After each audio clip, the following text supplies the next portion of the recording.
Good morning, good afternoon, good evening, wherever you are in the world. This is Reganelite here. Hello everyone, how you guys doing? Hope you're all doing well. Welcome to Reganelite for watching along episode 106 of this series. We've got quite a variety of clips tonight that we'll be looking at. Mainly around reform, but I do have a couple of other stuff as well to kind of add into. It's mainly around UK stuff. About reform, small boats, and we do have a couple of random UK clips as well. Excuse me. I've also got a couple on LGBTQ. Obviously, the changes, the laws on single-sex basis has changes officially today. Which I'm gonna say I did a video on this chat. And guess what happened? The camera, about 3/4 of the way in the video, speaking about it being as, you know, in a topic like that, of course, as you guys know, is ultra sensitive. And my camera decided to go off. And I absolutely lost my mind. And so I ended up not recording any videos for tomorrow. So I'm sorry that there's no videos for tomorrow, guys, on the channel, which is extremely annoying. Because I basically can't record videos when I'm stressed out and I am frustrated. As you guys know, I've not been feeling great lately as well. So, kind of compounding my situation, shall we say? And like I feel like the moment I put my feet anywhere near the back of the back, anywhere near, if I push them too far forward, I feel like I'm going to touch the camera and the camera's going to go. Well, chances are this camera may go at any point. So I'm very frustrated indeed. For sure, but cross fingers we don't have that issue tonight. There may be some noise taking place in the background, guys. I can't talk about it in the house at the moment, so I just wanted to make you guys aware as well. Don't worry too much about it. It shouldn't affect us too much here. I just want to say good evening to Jao. Good to see you there, my friend. Hope you're doing well, guys. Do check out his YouTube channel if you get a chance. Doc Davis, good to see you there, Doc. Hope you are doing well. And Kevin, I can see you there as well. And Person Impersonator as well. Good to see you all, guys. I hope you guys are all doing well. And anybody else who may be lurking in the chats. So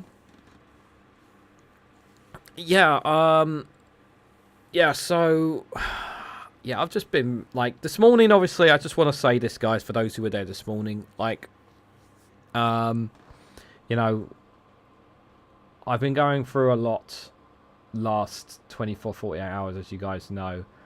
And today I've been trying today I did the short videos. At least I got them done. And finished a bit of wrestling content. And you know, my schedule's kind of a bit messed up at the moment. And I'm going to be behind on stuff, unfortunately. There's nothing I can do. So I'm just going to have to try and catch up whenever I can. It's been a bit shit. Let me just say that. It's just been a bit shit for me lately. There's some personal stuff been going on, guys, and it's kind of dragged it today. Even after this morning, people were being super helping me out with super chats and whatnot, and that really did help, and I appreciate that. It's just been a bit shit lately, guys, and I ain't doing a mental health live stream along.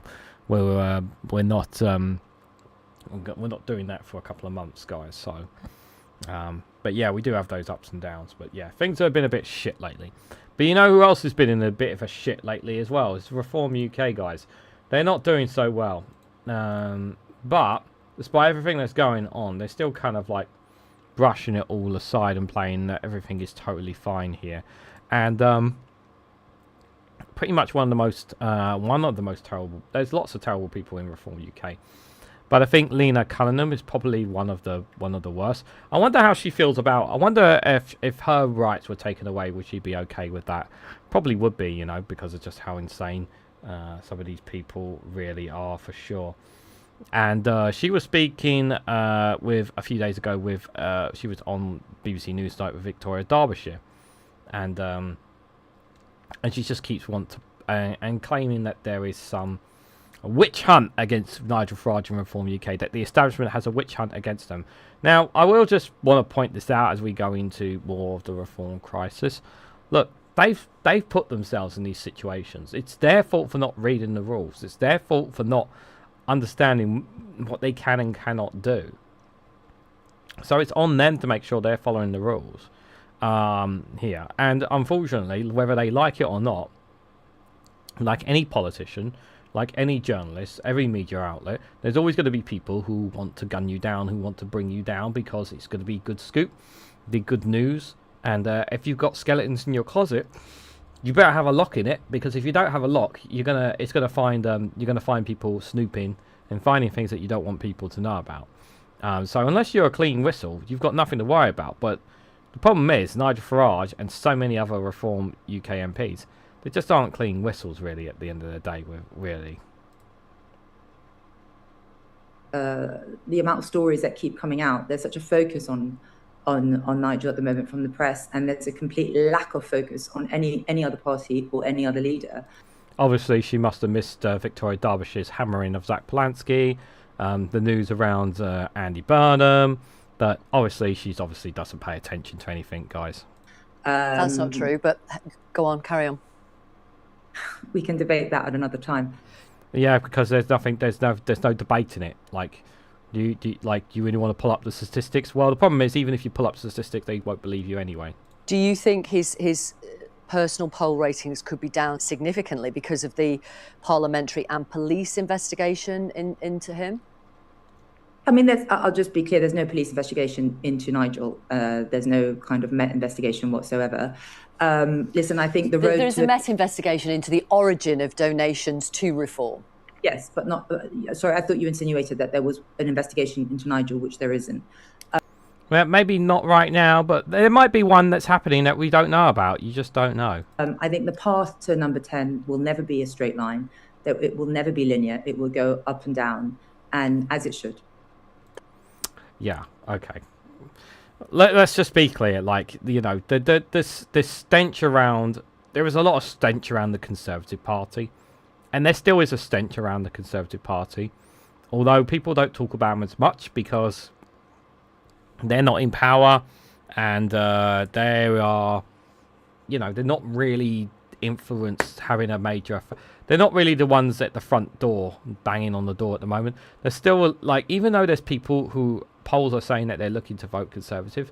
You know, by-elections have shown that no, they're not interested in them. As for Reform, you know, one thing is happening is that people on the left are definitely uniting to oust Reform UK whenever they get the opportunity. And all the last several by-elections have been showing that, you know, people are determined to keep Reform out.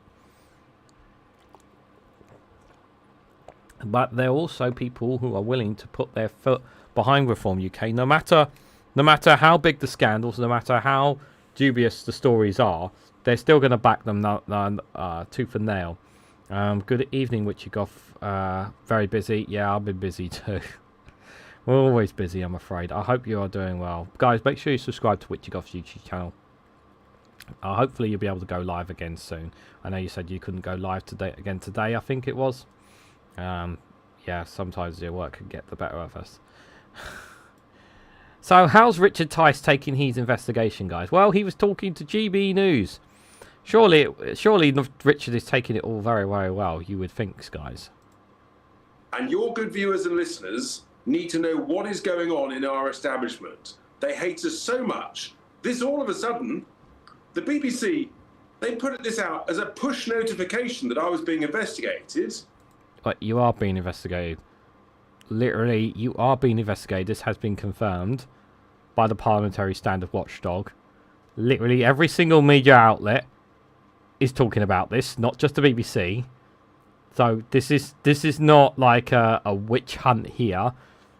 You know, so are you blaming the Parliamentary Standard Watchdog for investigating you? Without knowing what I was being investigated for, they've now had to, with some embarrassment, had to basically remove my article from the top of their website. I was a more important story than our Stop the Boats policy, which is what tens of millions of British people want to do, which is to stop the boats. And we've got a great policy for that. That's what we should be talking about. Instead, no, okay. I'm being investigated for standing up against anti-Semitism. It's an absolute disgrace. Richard, it's not because of anti-Semitism. It's nothing to do with your links to Israel, although they are dodgy indeed.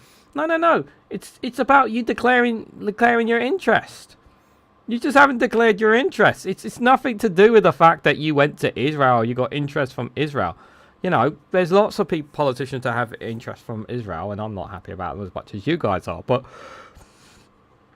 just pointing out the facts here, you know. Billy Kershaw, good to see you there, and Sarah Davis as well. Good to see you both there.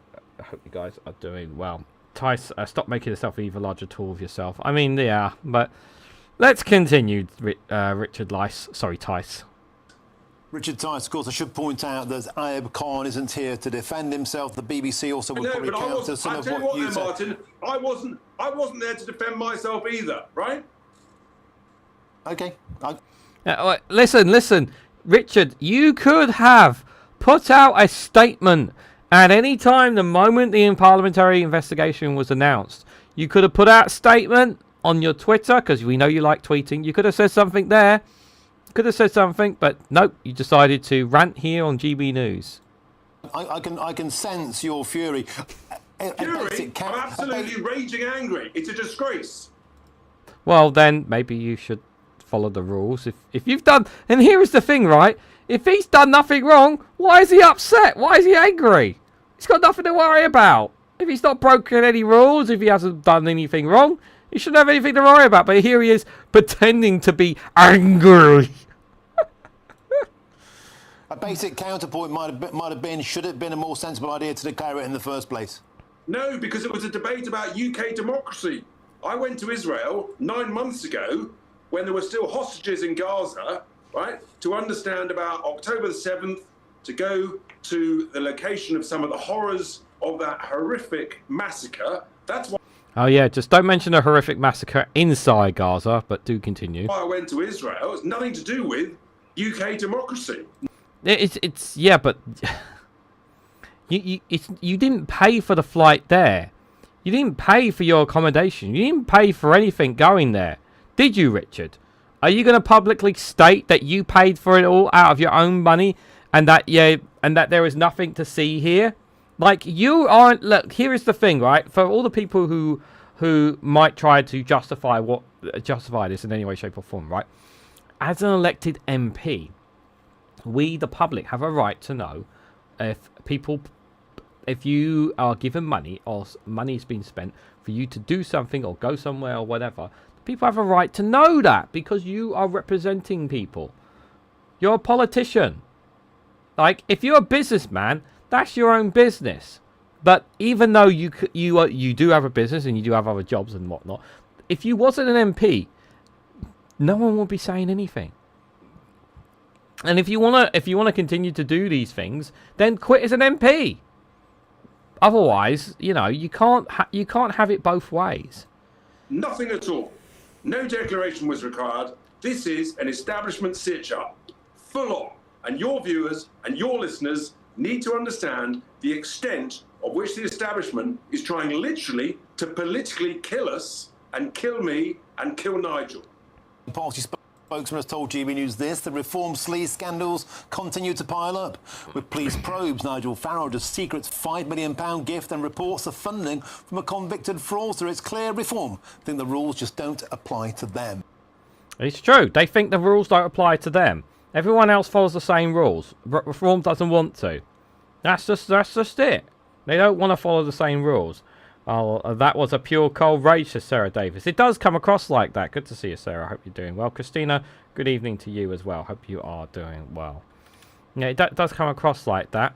How's 30p Flea Anderson, who's trying to find migrants on the beaches of Calais doing? Another senior member of Reform UK, Richard Tice, is under investigation by Parliament's standards body. Yeah. This is another senior member. What is happening with Reform top brass? It's looking a bit rusty, Mr. Anderson. Rusty? Well, I mean, I think we should all be investigated for not being investigated for the past 5 minutes. Like, here's the thing. Like, it's this is all bubbling up at the same time.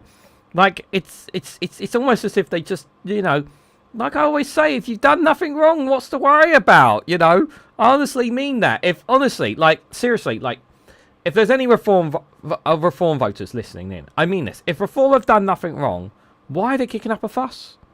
Like they say they haven't done anything wrong, they haven't broken the rules, then why are they worried? You shouldn't be worried. But here they are crying. It seems that every single day there's an investigation of a Reform UK Member of Parliament, but nothing's come of it yet. So it's a bit of a witch hunt, you know that. But why is it always Reform, Lassie, Mr. Anderson? It always seems to be your colleagues. Because they're frightened of us. That's what the problem is. They're frightened of the popularity of Reform UK. If they was frightened during May when we swept the board during the local council elections, they're frightened of the membership of Reform, and they're frightened. At the next general election, they know that we're a real threat, and they will do anything, any dirty trick they can come up with to try and stop us. Yeah, one thing is for sure, and people are frightened of a Reform UK government, that is for sure.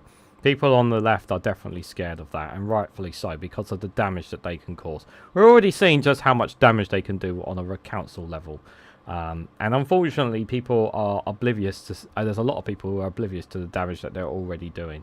Ryan, good evening to you. Hope you are doing well there.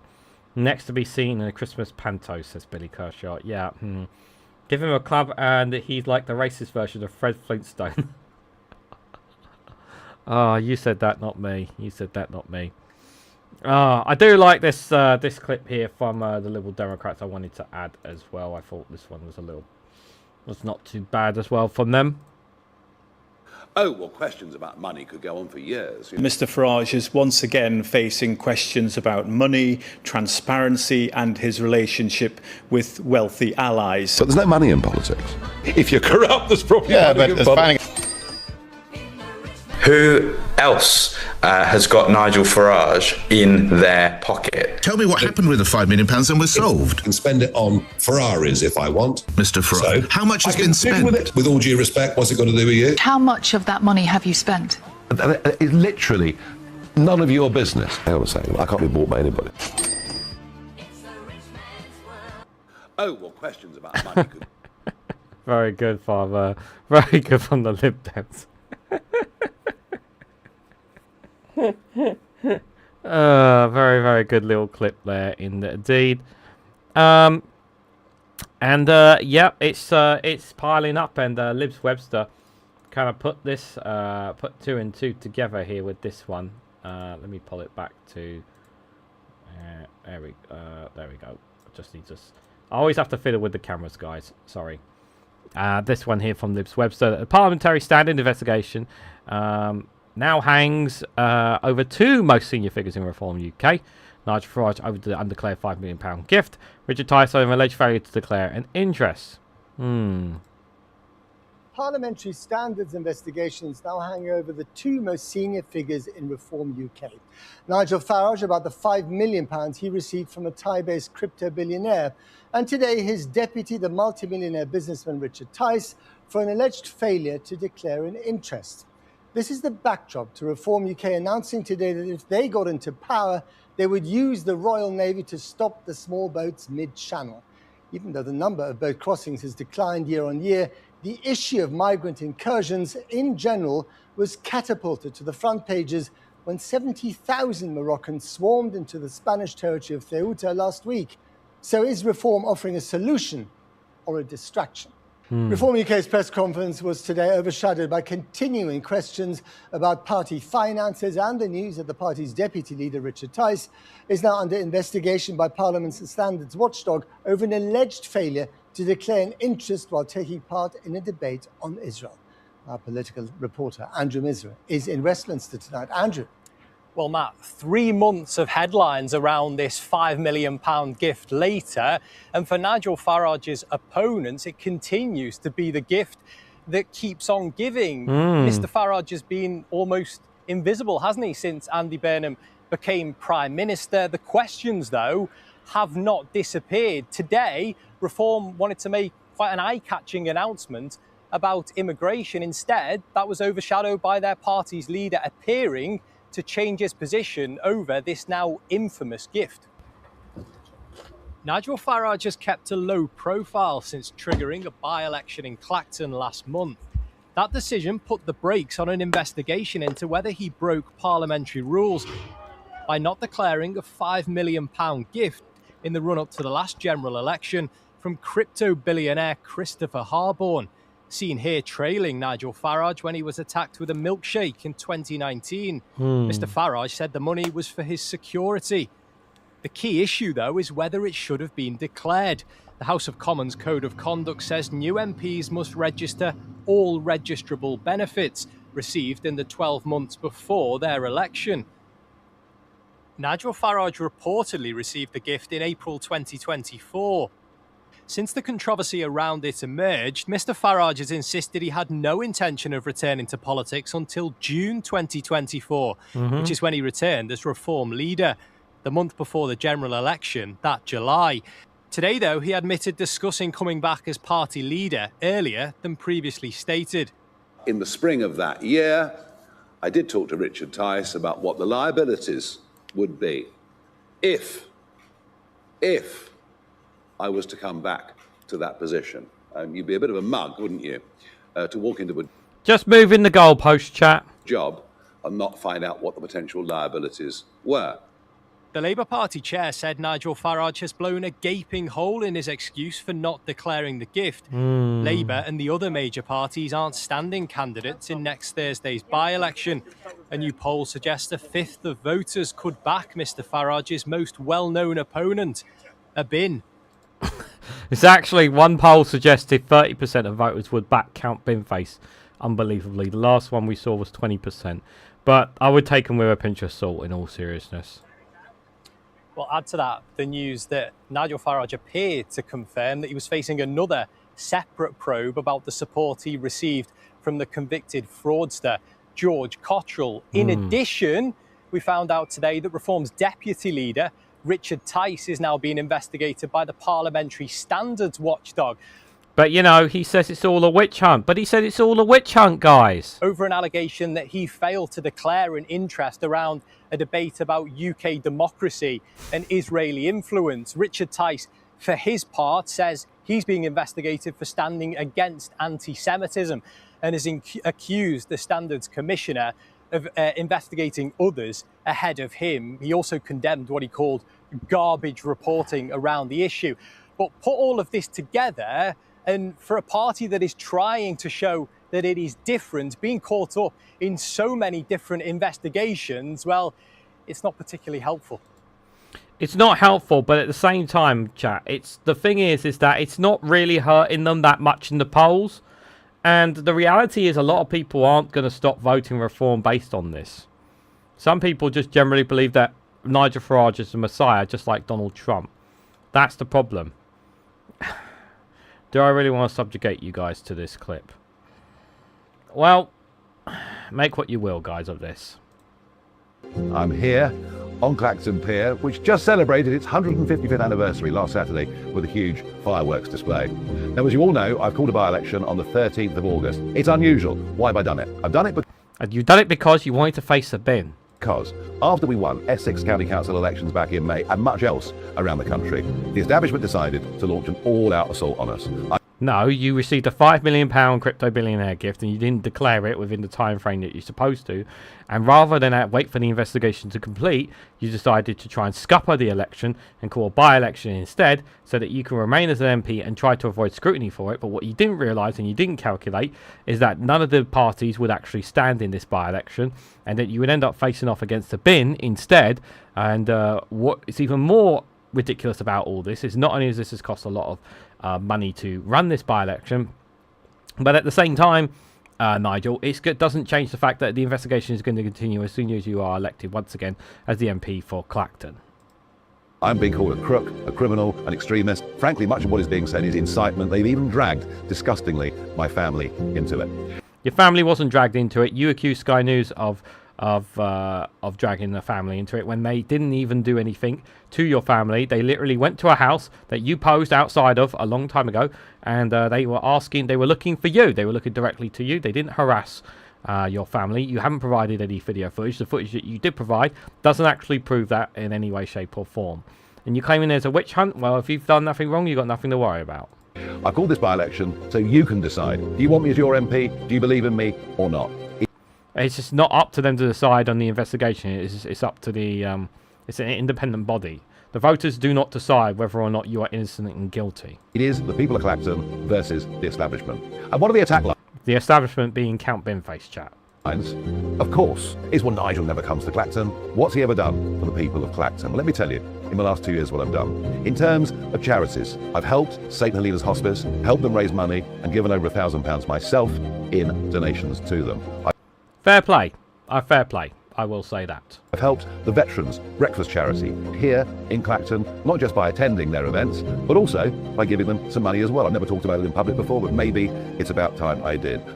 Well, it's good to hear that you've actually done some given some charities some local events in Clacton. I will give credit where credit is due. It's about time you actually said that. There's a lot I've done in the charity sector. I've tried my best with veterans. There are 7,000 veterans living in Clacton. I also helped Walton have a Remembrance Day parade, which I led. Businesses here on the pier.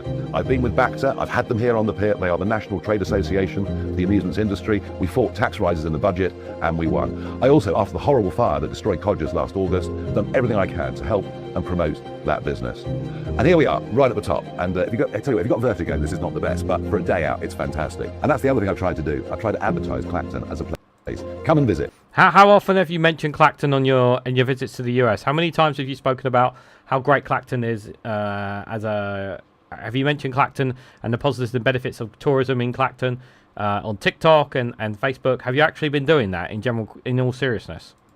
Fabulous sandy beaches that you've got to be careful and sensible. Amazing amusements. The pavilion next to us, the pier. So many things people can come here and do. It gets a bad rep in some areas, but I promise you, for a holiday or a day out, this coast, the Essex Sunshine Coast, and particularly this summer, has been absolutely terrific. And finally, for constituents, if you write to me with a genuine problem, not only will I make sure that letter, that email gets answered, but I will act on your behalf if you've got a genuine cause for concern. Now, I've actually heard two conflicting stories. I hear people telling me that he's not in his surgery, he doesn't answer constituencies. When in actual fact, my understanding from what I've heard is that he actually does have a team on the ground that actually answers people's concerns. That there is actually a team down on the ground that does answer certain constituents. I don't know how true that is, but I've heard conflicting stories on that. So you can decide whether or not you believe that or not there. £1,000, well, are you sure you can afford it, Nigel? You have $5 million to spend on Ferraris, like you said. Listen, if he's given £1,000 to charity, fair play to him. You know, £1,000 is still £1,000. I'm not saying that makes him a saint, but, you know, that is a positive thing, and I welcome that, even if I don't like his politics and his ideas. I promise I can be a good MP for you. I've done my best over the course of the last 2 years. I'm asking for your backing. On August the 13th, let's tell the establishment, frankly, where to go. They're scared of us. There's no doubt about it. So the bigger the vote, on August the 13th, the bigger the message to the establishment that we're sick of the failed two-party system. We've had enough. We want something fresh, something new, something that actually believes in this country, proud of being British, and we're absolutely going to control our borders, stop the votes, and start putting British people first. It's up to you guys whether you want to make do with what he's saying there, but we know he's going to win anyway. The question is by how much of a margin. But the other thing is that if you actually... I just want to remind people, actually, let me just pull it up, actually, that, you know, just because he had a very good fantasy clip didn't necessarily mean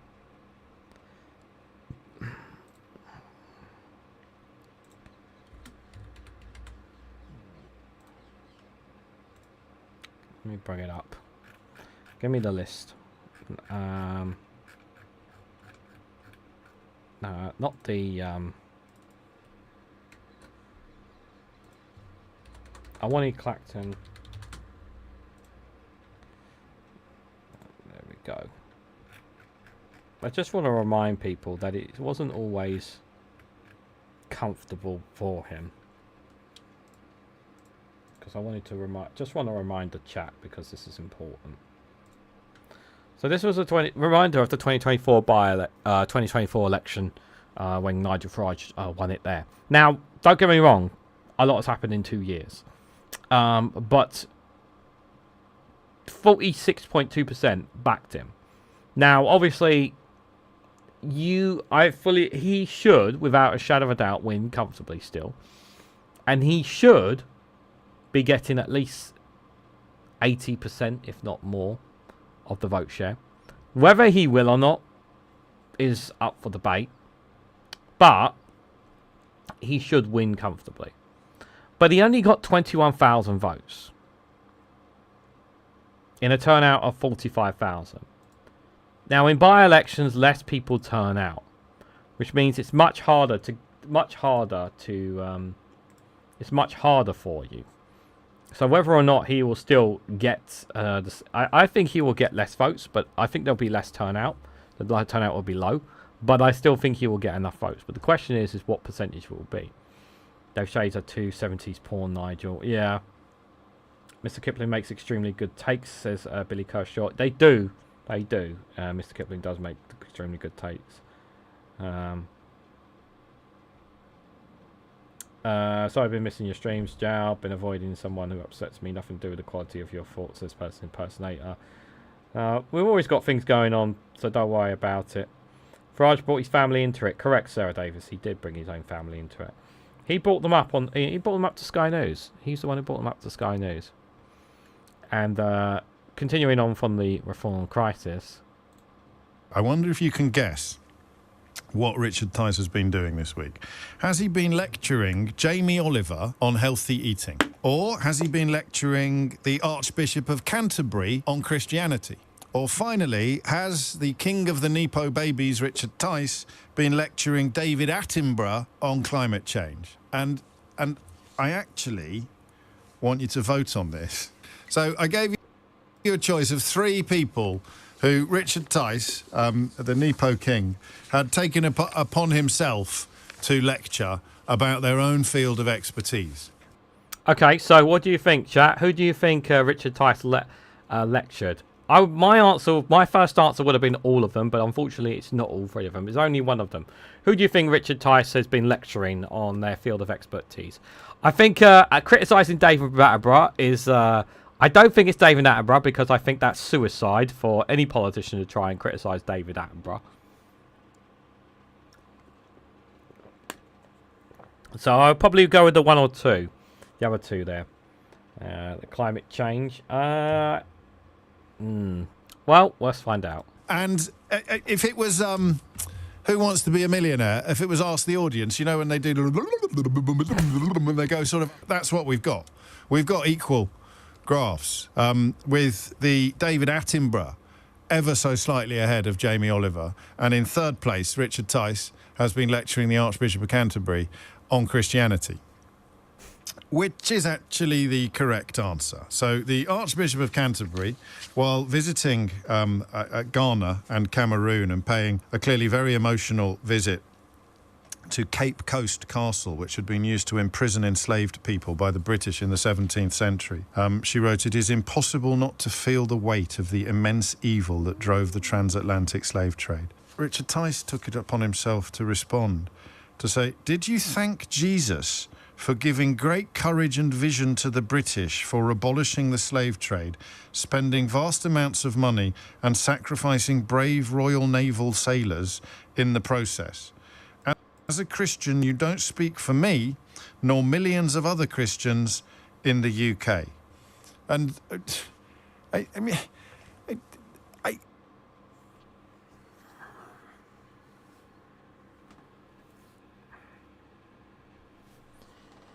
So, just to rewind that, just in case you didn't grasp what just happened there in that clip. So, the Archbishop went to Ghana, went to one of the castles where, around the British Empire, we would enslave Ghanaians and black people and Africans, and use ship trade them and all that kind of stuff back in the day. You know, there's no denying that. And she spoke of the utmost horror and evil, and it is horror and evil. And Richard Tice, who doesn't like the British being downplayed on and whatnot, didn't take it too well. Doesn't like the truth being taken. And this is the reality. You can't excuse our past. You can't excuse the scars and the damage that the British Empire has done on millions of people around the world. You can't escape that. You can't deny that it didn't happen. You can't bury your head under the sand. And to try and say, well, we changed everything. Yeah, we did change. We did change, and I'm glad we changed. Doesn't change the fact those scars are still there. Doesn't change the fact the damage is still done. Doesn't change the fact that those lives have been lives were destroyed at that time. You can't change that. Yes, Britain has changed. But to try and downplay it, saying that it doesn't represent Christianity, what she spoke of, is just like, I'm sorry, who the fuck are you to say, you know, who the fuck are you to say that she doesn't speak for Christianity? You certainly don't fucking speak for Christians with the kind of language that you've been using, especially in politics. You talk about wanting to send Royal Marines to stop people crossing on boats. You know, what's Christian about wanting, not wanting to help people who actually want to come to the UK and actually want to have a good life? Where's the Christianity in that? I question your Christianity. I really, really do. And speaking of their plans for small boats, it is absurd, their plans. As Liberal Democrat MP Lisa Morden and Conservative peer Lord Vazaski disagree over the Reform UK's plans to return migrants using the Royal Navy. Which, you know, this whole story is just an absolute joke, chat. The nonsense from Tice is mind-boggling. The guy's insane. The guy's absolutely insane. Like, seriously, like, him as in cabinet, he'd be nuts. Layla Moran, if the French agree, what's not to like? The French aren't good. I mean, this plan is You don't know if the French absurd. won't agree to that. Well, I mean, it doesn't sound like they're about to. I mean, look, this plan is unworkable. In fact, Boris tried it, didn't he? And it failed then too. Priti Patel talked about using the Navy to push back rather than, as Reform put it, rescue and return. Sure. I mean, what I'm not loving is, as you might expect, the framing of this too. You know, the invasion sort of language. There is no invasion. We saw when Suella Braverman did that at the same when she was Home Secretary, the uproar that caused. And I think most people in this country they reject these sort of extreme one thing or another. They understand small boat striking should not be happening. No one wants that to happen. What would the Lib Dems do about small boats? Well, Nothing any differently that the Conservatives or Labour would do. That's the honest answer. But you always know what my answer is, chat. Can you guess what my answer would be? It's the same answer that Zoe Gardner gives. It's the same answer that the Green Party would do. First of all, need to remember the reason why this is happening is because we don't have returns agreements because of Brexit. So thank you, Nigel Farage, and he should be apologising to the country for that. We think that we need to, first of all, allow people when they come to be processed quickly. So we want That's already what Labour are doing. That's why the migration numbers are down. But do carry on. Nightingale processing. You wouldn't stop the small boats. You'd still let them come on the boats. No, okay, you can't. You can't. You can't. I mean, the Conservatives. You can't without a proper international cooperation and returns. Is that true? You can't. I mean,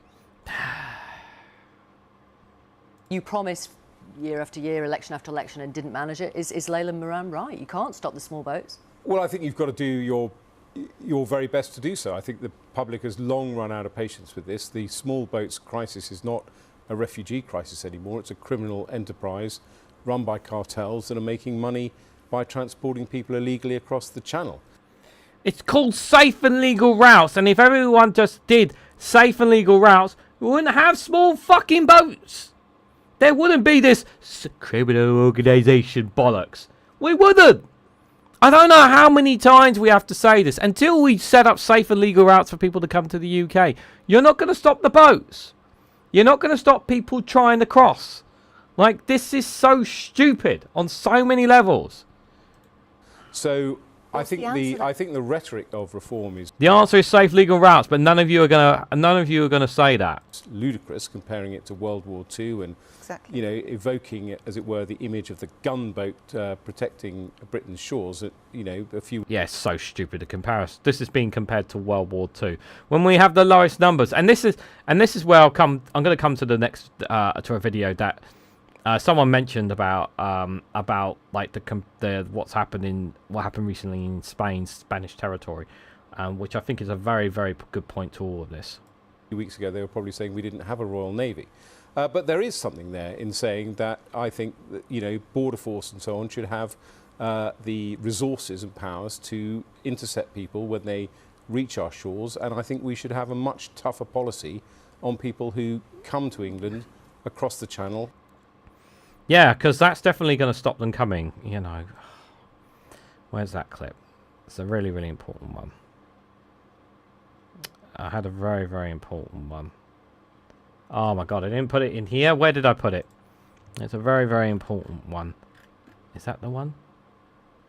Yes, this is the clip. I had it in the wrong bookmark.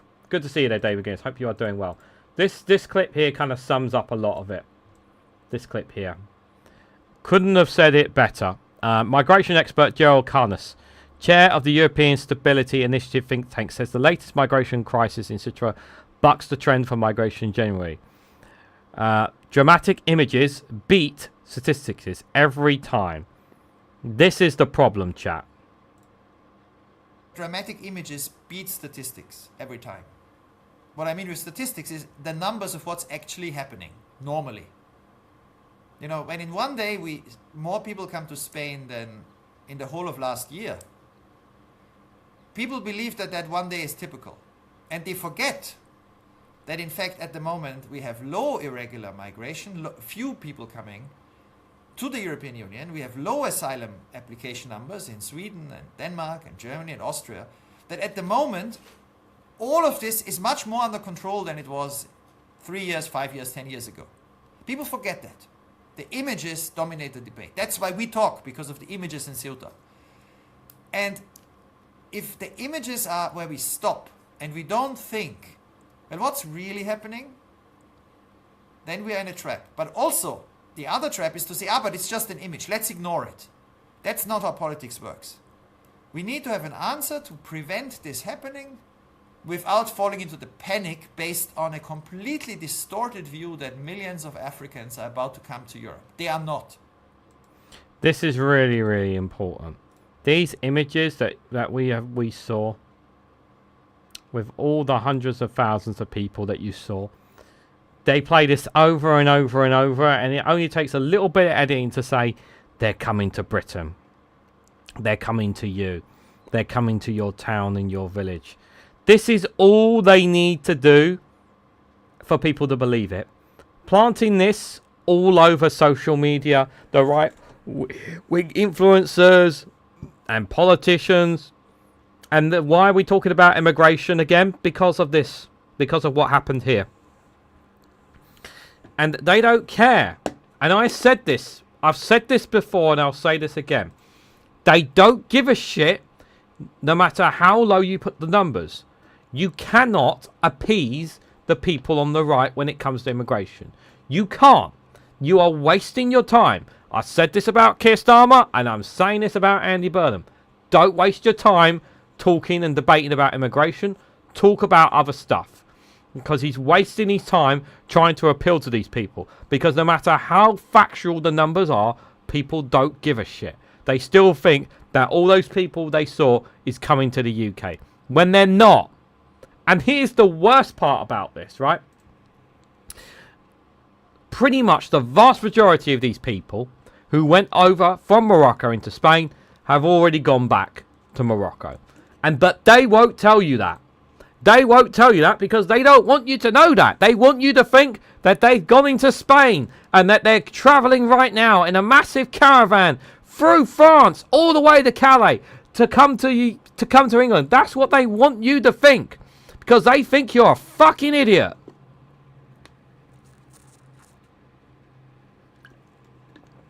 That's the truth. They use images and videos to incite fear and panic in people.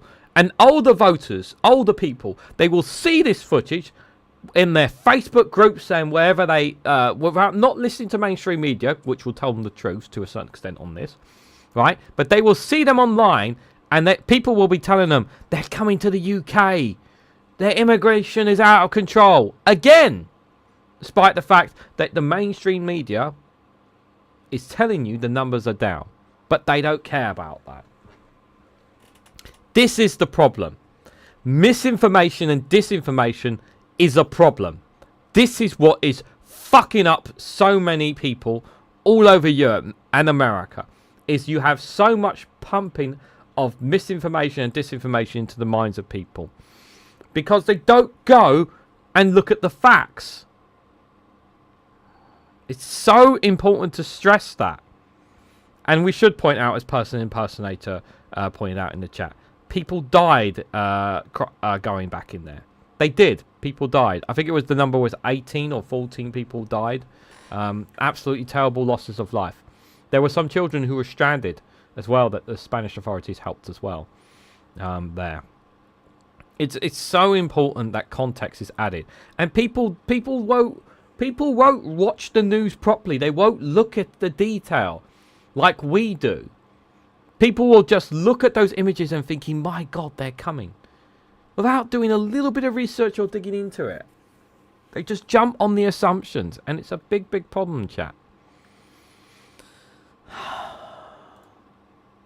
Because you have bollocks people like them on channels like these feeding these narratives. They said in the press conference, we envisage two scenarios. One in which the French cooperate, much easier, better, preferable. But we absolutely in the document lay out a scenario in which they do not cooperate. And make no mistake, if they do not cooperate and they're not happy about it, our Royal Marines will land those illegal migrants back on the very shore which they left that morning as part of a humanitarian mission. Okay, that's what. Yeah, except you can't do that.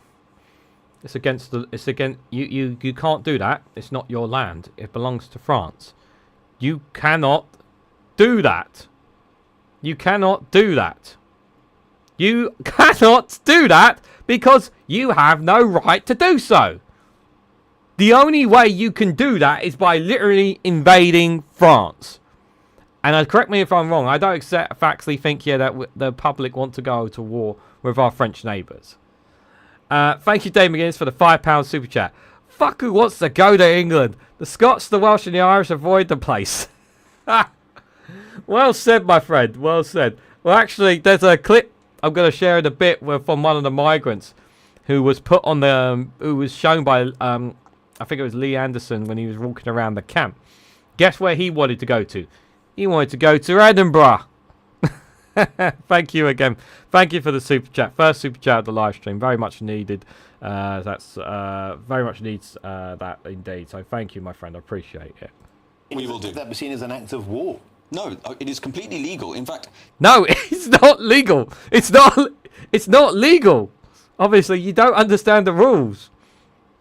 It's a breach of international law, and you're going to get a massive fine. But here's the funny thing, right? Here's the funny thing, right? He's claiming that it's in the rules and whatnot. Yeah, they try to do this, right? They try to do this. Not only will they piss off the French and declare war on the French, but they'll get fined. They'll get a massive fine as well that we will have to pay for. Hope you guys are looking forward to paying more for this as well. You have a legal obligation under every treaty that is relevant, whether it be SOLAS or any of the other UN treaties that govern the sea. If you come across a vessel in distress, you're legally obliged, it's not even an option, to pick those people up, to rescue them, which is what this is, and to take them to safety. That is exactly what we would do. Yes, but if you can't take them back to France, you have to bring them to England. That's how it works. Unless you have permission from the French government to take them back there, you can't do that. It is completely legal. And look, the Elysee Palace put out a statement yesterday afternoon. Of course they do. They're going to say they're going to make noises about French sovereignty. You know what? Fair play to them. That's what the French government should be doing for the French people. And I'll say this.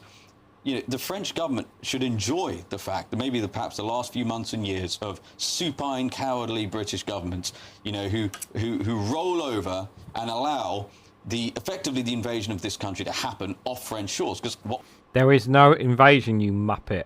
We care about is British sovereignty. What about our sovereignty? What about... Yeah. How's that British sovereignty been doing for us since we left the European Union? How's that British sovereignty been tasting, chat? Are we better off, that British sovereignty? The north of 200,000 people who have left French shores arrived here. I want to make the point, too, that there is a man currently serving a jail sentence for threatening to murder Mr. Nigel Farage. Right? That person also left left French shores. You know, what about Rhiannon White, who was brutally murdered, stabbed 23 times with a screwdriver?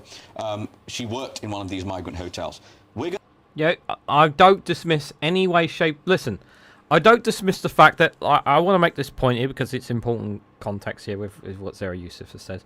I do not dismiss the fact that some of these people come and they can end up becoming what he has said. I don't dismiss that. I don't deny that. However, how they are treated from the moment they are picked up by British authorities, the moment they arrive here in British lands, the way they are processed, the way they are looked after, the way they are fed, and the way they are treated, and how other British people treat them. When you think about what they have gone through to try and come to the UK, and then they are treated like shit, you have people talking bad about them. You are not given everything. You're not given what you need to start up in life. You're waiting for your asylum claim to be processed. You're shoved into hotel, well, not hotel, but barracks or whatever with other people that you don't know. You're being shoved in there. You're being given a very small, basic budget of food and maybe a mobile phone so they can contact you. Very basic stuff, right? And you're forced to sit and wait for your asylum application to be processed, whether it gets accepted or rejected. And in that meantime, you can't work, you can't do bloody anything. What is that going to do to your mind psychologically? You know, when after everything that you have been through to come to the UK, that's going to fuck with your mind. That's generally it. That's just the reality of it. So, and when some of these people's asylum claims get accepted, then they obviously try to make a success of themselves. Some fail and some succeed, obviously.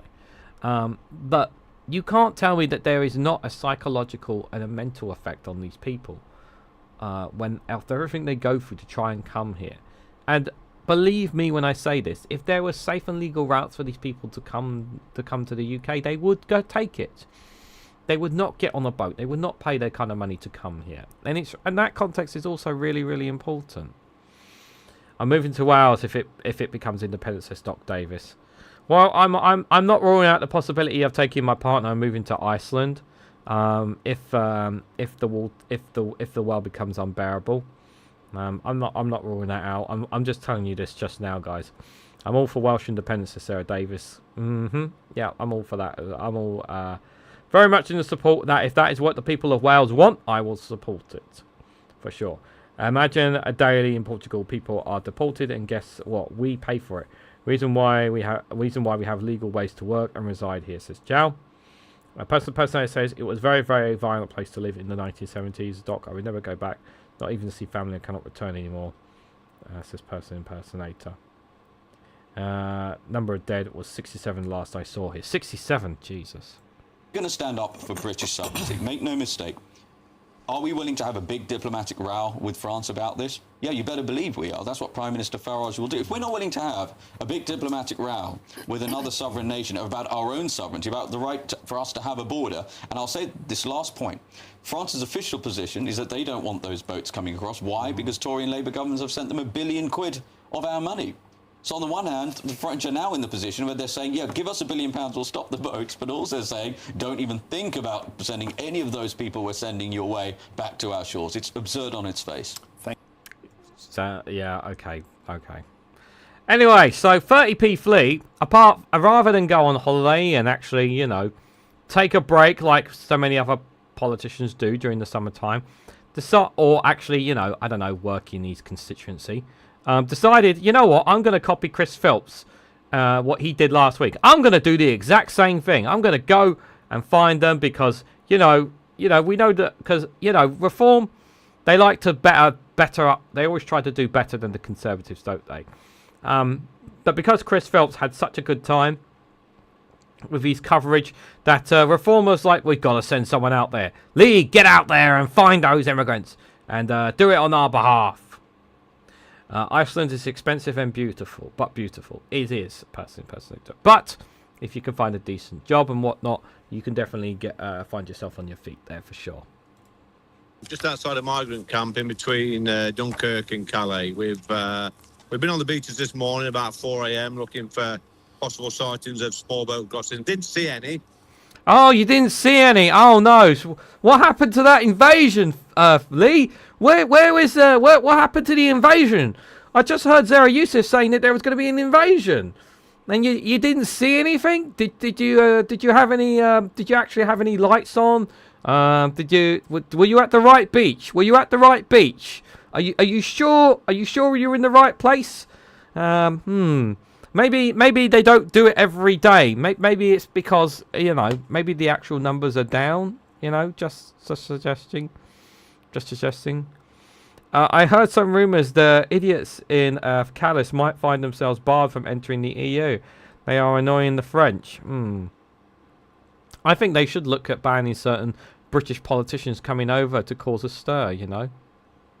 Maybe the French should deport them for being troublemakers. I wouldn't rule it out, guys. So we made our way inland a little bit to this migrant camp here. And I've got to be honest with you, the conditions that we're seeing are absolutely appalling. It's shocking that people are living like this. And it begs the question, Nick, why are people living like this? You're right. Why are people living like this in such horrendous conditions, you know? Yeah, what you know, Lee, what are you doing to help these poor people, you know? These poor people in these situations, you know? Are you going to do something about it? You know, are you going to criticise the French, you know, for the conditions that they're in? Are you not going to say maybe the French government should ensure that they have somewhere to actually stay properly instead of living in rubbish? You know, just a suggestion. When they could claim asylum in France, the sanitary conditions are awful. The smell is awful. There's rubbish everywhere. Are you sure that's not you? And people living in tents under the trees, and it's absolutely squalid. And like I say, why would you live in conditions like this when you could claim asylum in any of the 6 or 7 countries you pass through to get here? Well, maybe some of... Well, here's a newsflash, yeah, guys. It might be possible that you can't claim asylum, and you may not want to claim asylum in those 6 countries. Maybe it's because they speak English and they want to come to the UK. Because, you know, you big up British sovereignty and how great the UK is, how great England is. You know, you talk about that all the time. And yet here you are saying, oh, why are these people coming here? Because they want to come to England, one of the greatest nations in the world, as you always say, British sovereignty, the great United Kingdom. You're bigging up the right, and now you don't want these people coming to the greatest country on the planet? No?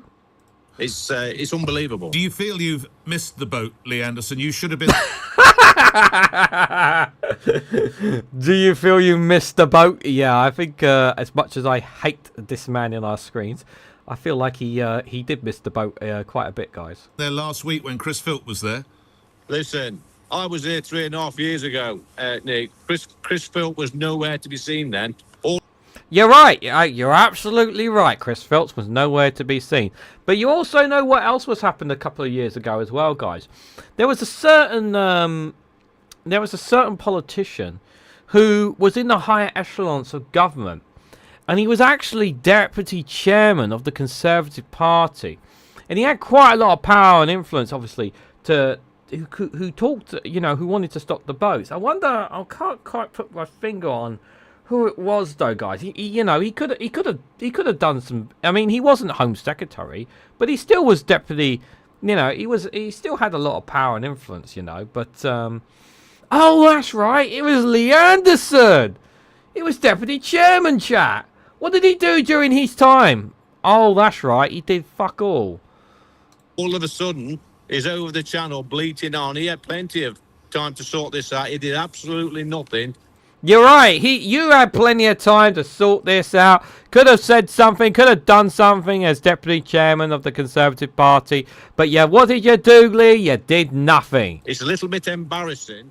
It is a little bit embarrassing. It's absolutely embarrassing for you, 30p Flea, who bunged to the Conservatives, then bunged to the Labour, then bunged to the Conservatives, who bunged to Reform, and everyone is waiting in anticipation for you to bung off to restore Britain at some point in the future as well. Lee is like the racist version of Shrek. I didn't know there was a racist version of Shrek. He wanted people to live in tents. He did an interview in the rain, remember? Yeah. He should, yeah, I challenged Lee Anderson to try that one time. I don't think he would. There is rubbish coming out of his mouth. Thanks, Reganelite. I got to go. No worries, Suzanne. Thanks for popping in. Appreciate it. Yeah.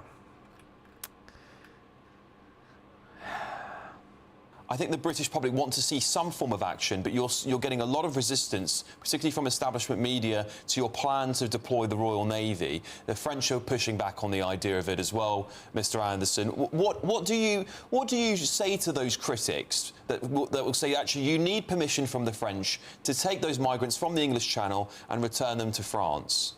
I say to those critics, Alex, shut up. We're the only party with a credible plan.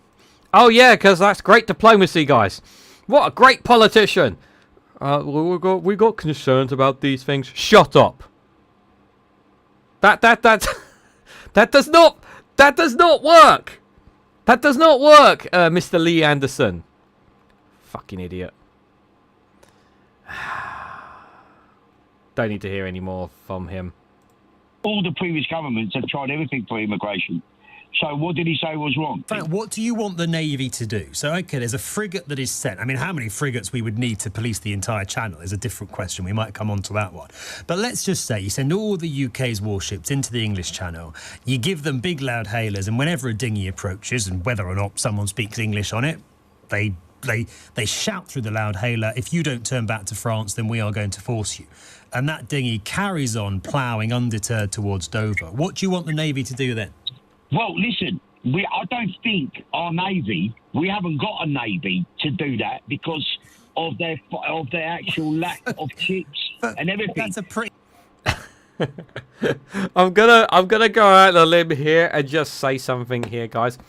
I'm gonna admit that our Navy is not as good as it used to be, but I do think we do have some frigates. I may be being a bit far-fetched. I know our Navy's is not the same as it used to be, but I'm just going to go out on a limb and say I think there are a couple of frigates that we still have. I'm just saying, guys. Frank, that's a pretty big hole in a plan to send in the Navy, isn't it? This is what I'm saying. But then we're agreeing. It's a joke, this plan. This Nigel Farage plan is a farce. Yeah, and the problem that we have is because he said it, he's saying it like if we did have a Royal Navy to do this... All right, and if I had a magic wand, I'd stop the boats, Frank, but I haven't, and he hasn't. Yeah, there is a magic wand. It's called Safe and Legal Routes, but you don't want to discuss that. Neither of you. Hasn't got a Navy to send in either. Exactly. So why is he promising the British public that he would send in a Navy that you and I are agreeing that doesn't really exist in the form that is necessary right now to do what he wants it to do? Because he will say whatever he needs to say to win people over, even if it means lying. That's the question they should be asking Nigel Farage. So when he comes out on his microphone in front of all the news media in England, one journalist should ask him, Nigel, answer this simple question. How are you going to do this with the Royal Navy we have at this present moment and this thing? And you reckon when you come into government with 2 weeks, you're going to sort it out with the Royal Navy? I think you're actually deluded. He's not going to answer the question. Dave McGuinness saying we have 29 functioning ships and 240 captains. So so we have 29 captains, and what did the rest of the captains do exactly, Dave McGuinness? Answers on a postcard, please. 29 functioning ships. That's very concerning indeed. I actually, in all seriousness, David, I actually thought we had a lot more ships. Thank you for sharing that statistic. So we're fucked either way if we get a Russian Navy invasion. I think only France has more frigates than the UK and Europe. Reganelite are more or less the same. French have a decent navy, that's for sure. Probably well maintained, better than ours for sure. The problem with some past colonial powers is that they can't understand why those they colonise follow them home. Yep, that's a true point, Chatty Rat. Good to see you there. Yeah, people don't want to. I wonder if this caller knows how long it takes to commission, build a man a frigate. It's true. It's do you remember the situation about what was it? What was the ship that we were meant to send out to the Middle East again, guys? What was the HMS something? under Keir Starmer that he was going to send out to the Middle East because of the Iran war, and it took longer to do because the ship wasn't, because it took time to obviously change it around. HMS something, and we sent it. Apparently, it broke down or something as well. Just to show just how fucking pathetic our Navy is. And I'm not by the way, I'm not attacking the Navy themselves, the workers themselves. They are working within the means that they have, you know. It's just budgets and whatnot for them. But yeah, it's just not ideal. Oh, I need to switch clip here in order for you guys to see this. 1 second. Right. So here is a bit of the Lee Anderson clip of his time out there. Just gonna roll the whole time, Lee. Yeah. Yeah. Well, guys, everybody speak English. Since when were you a member of the press, Lee Anderson? That's a bit misleading. Have you got another job that we don't know about? Speak English. Did you declare that with the Parliamentary Standard Watchdog, Mr. 30p Lee Anderson? No. Anybody No, speak English? So we're struggling so far to find anybody that speaks English. Speak English? Anybody speak English? Does he want to come to England? على إنجلترا. Like, is it? Yeah. He wants to. They're not allowed to go back to Egypt. To Egypt? Why? What's wrong with Egypt? Oh, what's wrong with Egypt? I've been to Egypt. It's nice there. To Egypt. Oh, is it? Is it so nice there, Lee? Oh, why don't you move there, Lee? Why don't you move to Egypt? What's the possibility worst could happen? Why don't you move it? Why don't you move there, Lee? Or why don't you ask the I don't know, 500,000 Sudanese who are currently residing there, because I don't know, their country's at civil war right now. You know, maybe that might be a bit of a problem for Egypt to be dealing with. You know, among many other problems that they're dealing with. You know. That's it. Dave Guinness, thank you. HMS Wales, it broke down just outside Portsmouth. That's right. Keir Starmer saying, we're coming to help you as soon as we fix our ship. Yeah. So why doesn't he stay in France? بديمقراطية حقوق الإنسان بيعطوا قرار. They say the UK's got a good government and they'll give us papers. You've got friends in the UK? Yeah. Did they arrive on small boat? بالبحر. Yeah. On boat, yeah. I need to be UK. How much does it cost you? How much money? I pay money. How much? 1,200 euros. I'm not going to UK. I'm going to Scotland. Hey! This is a smart man. He's not going to the UK. You see what he just said there? I'm not going to the UK. I'm going to Scotland. I know the Scots will like this guy. Why Scotland? Yeah, I like it. You like Scotland? Edinburgh. Yeah. Edinburgh? Yeah. Yeah, good city. Yeah. Good city. Do you think you'll like it there? I don't have more story. Look my finger. There you go. There you go. There's a smart man, guys. There is a smart man indeed. Yeah, he's not going to the UK. He's going to Scotland. He's going to Scotland because he likes Edinburgh there. There you go. I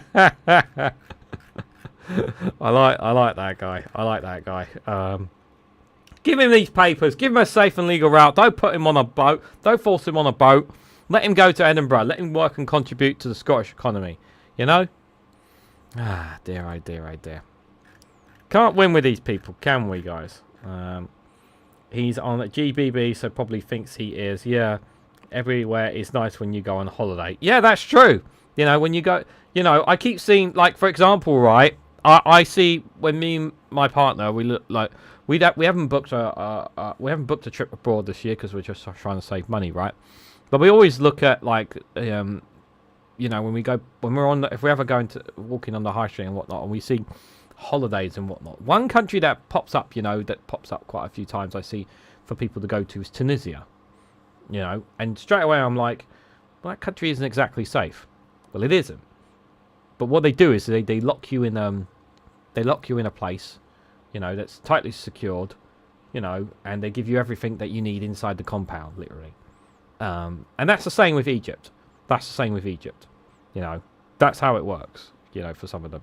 I'm not, you know, and I like to do a little bit of exploring and whatnot, to be fair. By the way, I just want to make it clear there are parts of Egypt where it's okay for tourists, but there are some parts where they're not. I don't know enough about Tunisia to comment on it, but I'm not comfortable about going to Tunisia. That's just me personally.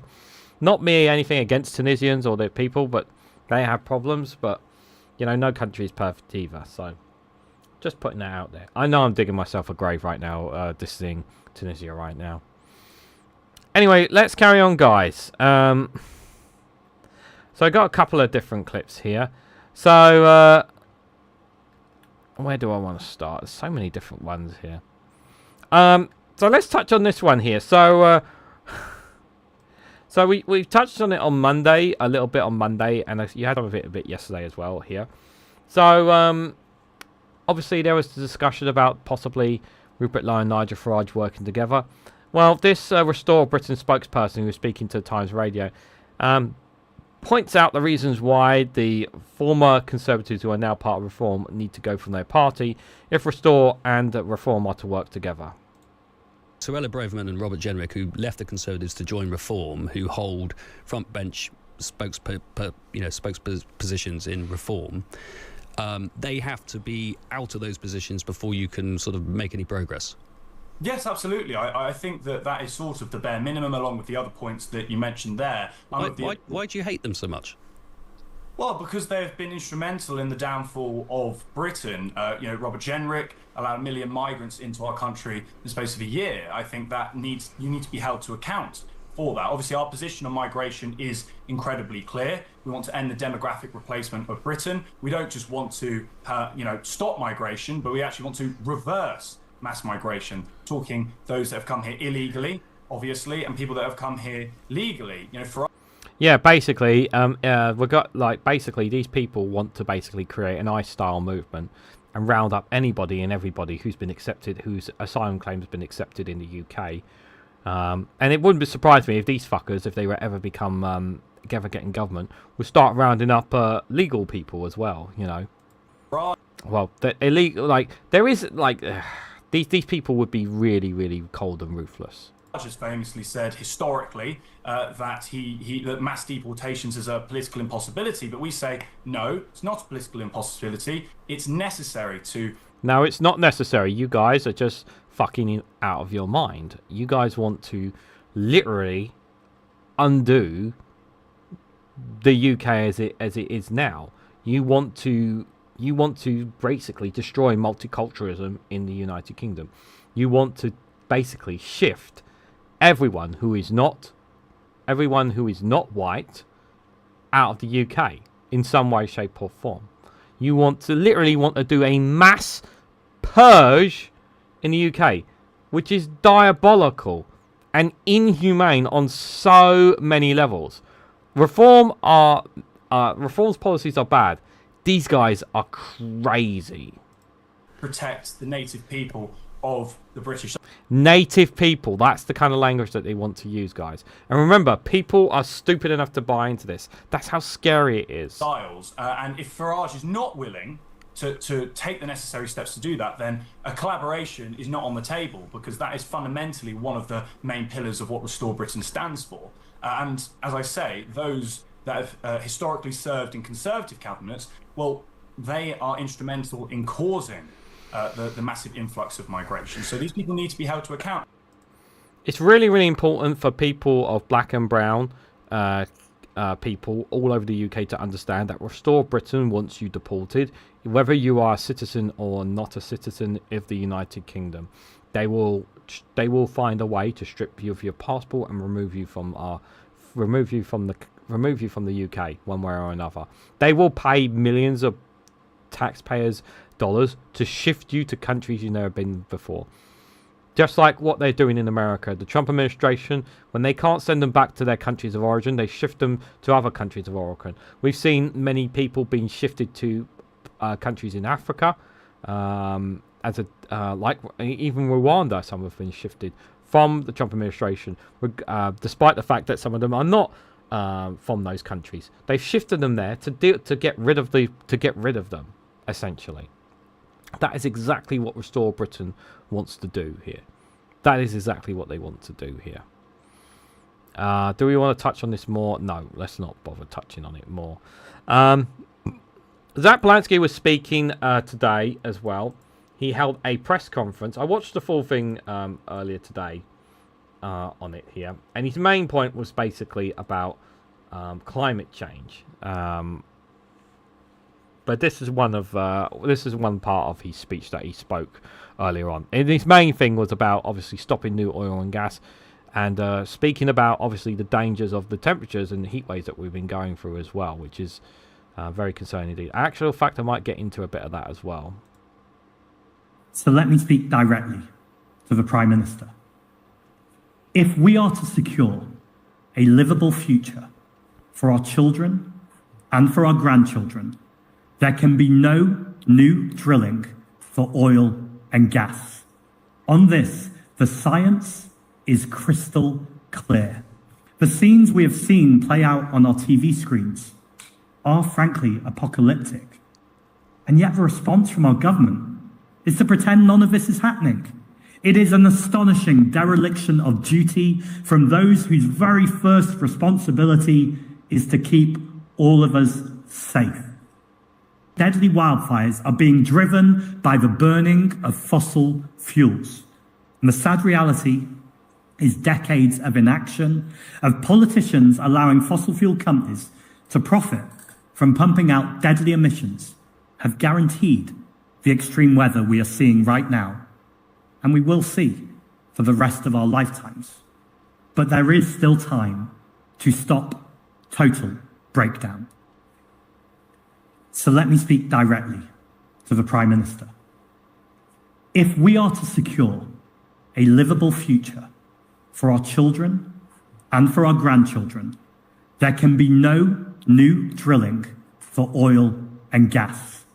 On this, the science is crystal clear. I've literally clipped that in twice. Look, I actually want to bring up a point that I thought about when I went out for my short walk earlier today with regards to this, with regards to wildfires and whatnot, because I think this is actually something I want to share with you guys. Now, I think the Labour government is fully aware of what is happening. I think they are fully aware that people are dying caused by the heat waves. I think they are fully aware of the water crisis that we are in. I also think they're fully aware of the food crisis that may be coming down the line as well. Now, why do I think they're fully aware of this and they're not talking about this? So, why I think that they know this? Well, they're the government. They have all the information, they have all the data, they have all the experts around them. But here's the key thing. What you don't want to do is cause panic. That is the one thing that governments do not want their populations to do, is start panicking. Start stockpiling. Start going crazy. We saw this during the pandemic, where people, for some reason, thought there was a shortage of loo roll, and everyone mass panicked buying loo roll. We also saw this when it came to petrol.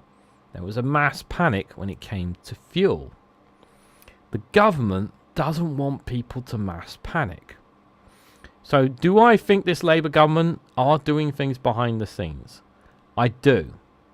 I think they are far more sensible than the Conservatives. I don't believe that they are completely ignoring this. I generally believe, and I really hope, I hope I'm not wrong on this, I generally believe that they are preparing for next summer. And the reason that they are not shouting about this is because they don't want to cause a scare and panic among the public. I think that is the only reason why they are not shouting about it like Zach Belansky is. He's right to shout about it. But is it right for the Prime Minister if he was to shout about it in the way Zach Belansky does? How would the public react if the Prime Minister of the United Kingdom told everyone what's coming? How do you think people would react? People would start panicking. people would start overbuying. People would start building bunkers. We don't want to cause a scare. But at the same time, I think the government needs to prepare as well. So I do think there is some truth into believing that Labour are caring about this to a certain extent. I say a certain extent. Which brings me to this one here, where Zach Polanski was speaking to BBC Radio 4 with regards to this. I generally want your responses to what I just said there. Do you think that Labour are not talking about... I generally want your answers, guys, if you can tell me in the chat. Do you honestly think that Labour are not talking about it to avoid panic? I think there may be some truth to that. I think there may be some truth to that.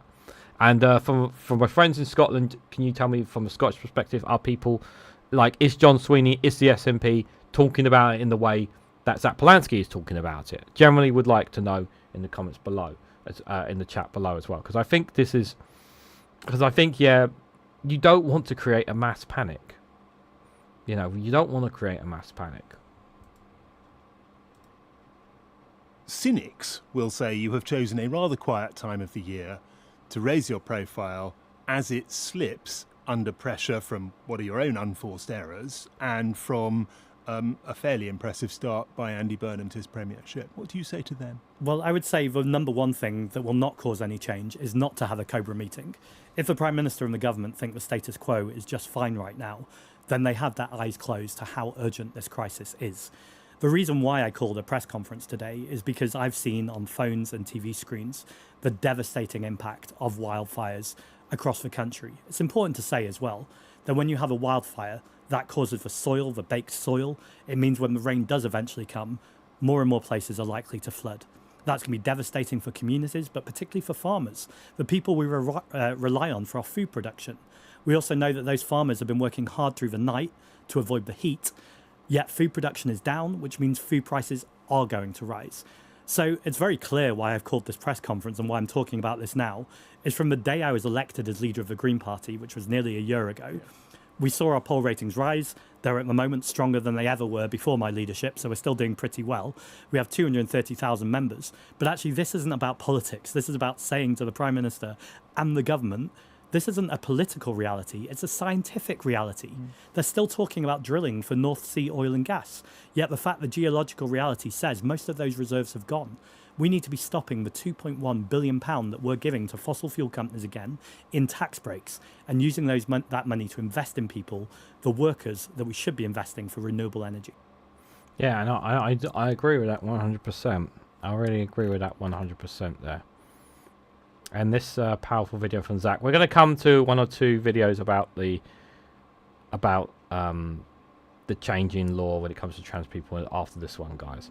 Witchigoff says, I agree regularly. It will panic people and we'll run out of loo roll in a day. Yeah. We have been told of what is coming regularly and we are still here.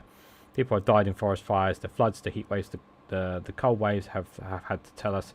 Kids are studying it in school. It started when I was a kid. I am 51. Living in a life is not helpful. We need to be cold and see things as they are. People need to know what is coming in is here. This is the thing, like, this is the stark contrasting difference to here to many other European countries, is that they've been told and been taught the realities is. But there's so many people who are just being fed misinformation that about this, or are sticking their heads in the sand thinking, like, I'm not saying this is the end of the world, okay? I don't believe it's going to be like the end of the world, the end of humanity as we know it. I don't know. But I just think that our lives are going to change. We are going to be suffering extreme temperatures, and our water levels are going to rise much, much quicker as a result as well. And we as a species are going to need to adapt. I don't think it's the end of the human race. At least not in my lifetime. I don't believe it will be. Maybe in several 300 next 150 200 years, maybe. I don't think it will happen in our lifetimes. But you know, the planet is going to change in the next our planet is going to change over the next several 5 to 10 years, and we have to adapt to that.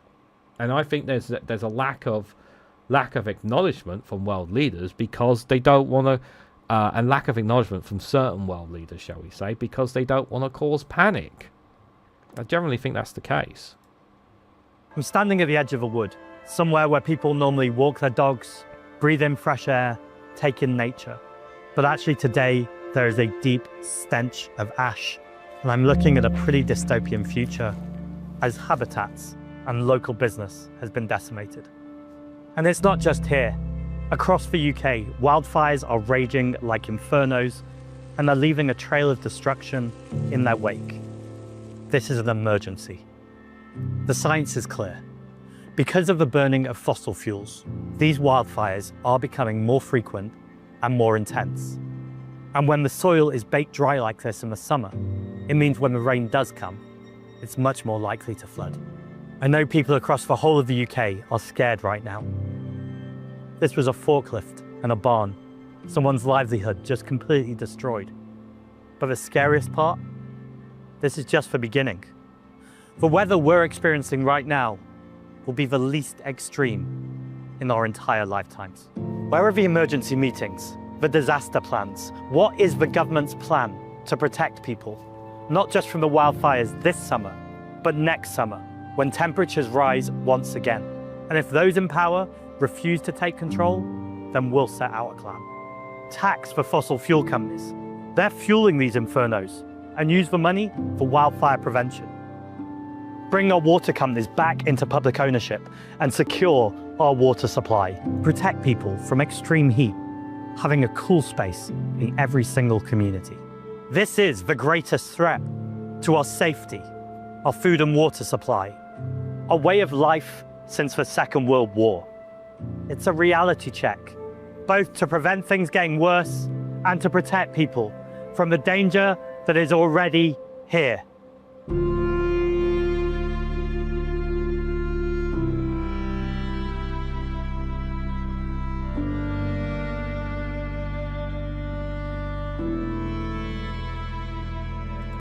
I think a very powerful video from Zach Polanski, but how much? But yeah, but I just don't think it's not sinking into people enough. But he's right to emphasize it, and the Green Party need to keep emphasizing this. They need to shout more about this. Sorry, I need to share this video before I go to... I will touch on one or two the trans stuff, guys. I will, I promise. So I'm going to go a bit over time, but I wanted to get this one here from Channel 4 as well. A super El Nino in the Pacific Ocean is forecast to trigger a global supply shock, according to new research by Deutsche Bank. Impacts like extreme droughts in key growing regions could threaten the harvest staples like coffee, fruit, and chocolate. This is something we may also just want to remind ourselves that tomorrow, myself and One Angry Pagan with the Eco Flake Show. Join us for that, because we'll probably be discussing this and many other things as well, guys. 8 o'clock tomorrow. Something's going on in the Pacific Ocean, and it's about to hit your weekly shop thousands of miles away. So what is it?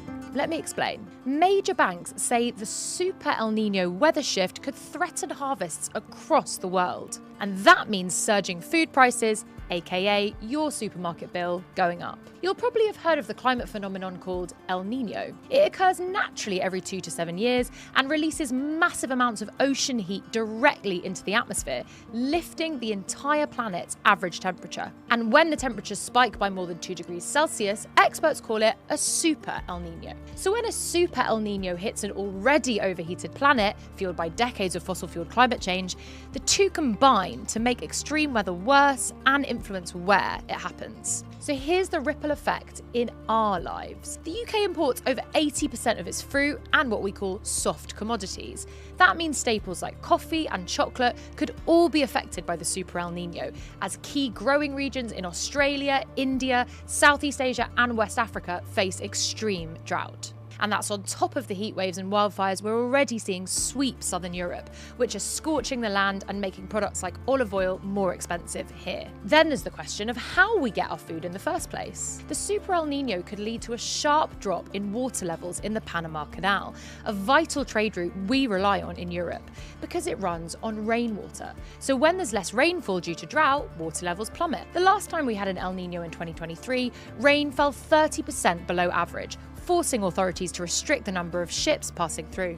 If this happens again, our food imports have to take long, expensive detours to get to us. And those extra shipping fees get passed straight onto your supermarket receipt. So is it all bad news? Not necessarily. Unlike sudden climate disasters, a super El Niño does give us months of lead time to prepare. Farmers are already switching to climate-resilient crops, supply chains are being rerouted, and early warning systems allow governments to build up food reserves before the peak hits. Advance warning is our best defence, but only if governments act before the weather hits. And that's what I'm kind of hoping that not just Britain, but other governments are doing, but are not really talking about it again. Because again, as I said, I don't think they want to create a panic. I do generally believe that there is this being done behind the scenes for next year. And I really hope so. And I'm not just saying this for the sake of it. I really hope that this is being taken on board. I really do, because I think it's really important. We are past the moment to keep calm. This is going to be a reality. Everyone in the chat and their descendants, we either act here for our future or not see or condemn the ones to come up. A world that cannot be changed. Yeah, you said it. We need to adapt. Yeah, we need to adapt. We're not going to die. We just have to adapt. And the human race has adapted before, and they'll adapt again. Unfortunately, there is going to be deaths. That's the ultimate reality. People are going to die. We are going. I think over the next. Like, we're going to see, it really is a case, there's going to be a decline in populations. People are going to die from these extreme heats. And it's whether or not people, how it's just it's a brutal, harsh reality that the heat is going to kill people. And people's lives are going to be shortened as a result of it as well. I know people don't want to be told the truth, but the truth hurts. But it's about what we all do from here going forward and how we adapt. Not just that our governments adapt, but we ourselves adapt as well to the change as well. So, something else happened today. Changes to single-sex spaces came into law. I will never be safe in a men's toilets, says Isabella, who is a trans woman. Thousands of single-sex spaces in the UK, like changing rooms and toilets, should be used based on biological sex, according to new guidelines that come into place from the Equalities and Human Rights Commission. The guideline says trans people should instead be offered a separate mixed-sex space. It follows the Supreme Court ruling last year that the definition of sex for the purpose of Equality Act means biological sex, the sex of a person at birth, not the gender you identify with. While gender-critical organisations welcome clarity on the law, which there isn't, and I'll get to that in a moment, many in the trans community and LGBTQ+ organisations feel the guidance leave them more open to discrimination. So I'm just going to repeat some of what I said before I start hitting on some of these clips here. I want to stress people, I highly recommend, if someone could put a link in the chat, Phil from A Different Bias did a video on this, and I think it's a very, very good video where he actually read the law, went through the entire thing to look at it, and unfortunately there is no clear definition. There is nothing in it that says that a trans woman can't go into a women's toilets. It's literally at the discretion of businesses. But what it basically says was that if a trans woman becomes a problem for women in that area, then you have the right to tell them that no, they can't use it. But they're telling people, obviously, that, that they shouldn't be using that space. The big problem is that the amount is you're not only discriminating, you're discriminating against trans people, because it's not just that is being done by this change. The big problem that we have is that businesses who are already struggling, and we know they're struggling, are now being told that you have to choose something about you have to do something about your toilets, basically. or if you have a gym or whatnot, you've got to make changes about your changing rooms and whatnot. You have to adapt. You have to change for the benefit of women. And you have to create a space for trans people to not discriminate. As Phil said in his video, and again, I highly recommend his video if you haven't seen it already. There is absolutely no way businesses cannot, in some way, shape or form, get sued by trans communities or by the transphobic communities in some regard. It's a lose-lose situation. And it's a fucking disgrace that Andy Burnham has not responded to this. He knows it's fucking stupid, but he's too scared to talk about it. Yes, there are other things going on, but he has not said a single thing on this issue as far as I'm aware, and it's a big problem. It's really unfair on the trans communities. And this idea, this whole thing has all come from American influence on those who delivered Roe v. Wade, those who have worked tirelessly to take away women's rights in America. These are the same fuckers that eventually will want to do the same thing here in the UK. They want to take women's rights away. The exact same people. It starts with the trans communities, starts with the gays, starts with the lesbians, starts with all the non-binary people, and then they'll start coming after the women. That's how they're doing it. This whole thing is nothing more than a sham. It's pure discrimination. And the thing is, I really don't understand why the ECHR, the European Convention of Human Rights, is not being used in any of this. Why are they not getting involved in this? Honestly, I want someone to tell me, why are we not using the European Convention on Human Rights to protect trans people? I honestly cannot understand for the life of me why. I feel like I'm not safe. I will never be safe in a men's toilet. I actually started using the ladies only later on during my transition. I was still using the men's bathroom when one day I was verbally assaulted.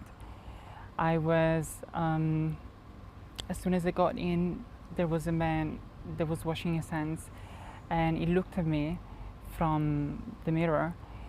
He got visibly distressed, he was super red, and he just shouted at me that I had to leave. So I felt very unsafe, and I left immediately. And since then, I only use the ladies' bathroom. I feel like ever since I've actually started using the ladies, I was very scared at first because of all the things that I've seen online. But I was actually very surprised to see how welcoming everyone was. I was going into the bathroom quite scared and just trying to be as quick as possible, try to go almost unnoticed. But then I've even made friends. I had lovely chats with people, with girls. They complimented my outfits. And now with these guidelines, that will obviously impact you in certain spaces. How do you feel about that? I do believe that my safety as a transgender woman has to have the same value as the safety of a cisgender woman. So I feel like I'm not safe. I will never be safe in a men's toilet. And there will be a bit of a struggle if there won't be a gender-neutral toilet. And what about if there is a gender-neutral toilet? Would you be happy to use that, or do you feel not seen in that respect? Well, I feel like using a gender-neutral toilet, it could out people that are not necessarily ready to be outed or to have their gender identity there for people to know. But if it's the case that, yeah, I would be happy to use a gender-neutral toilet. Here's the thing. I'm speaking as a white man. I don't know what it's like for a woman. I don't know what it's like for a trans person. And I can never put myself in the shoes of of either of them to understand what it is like for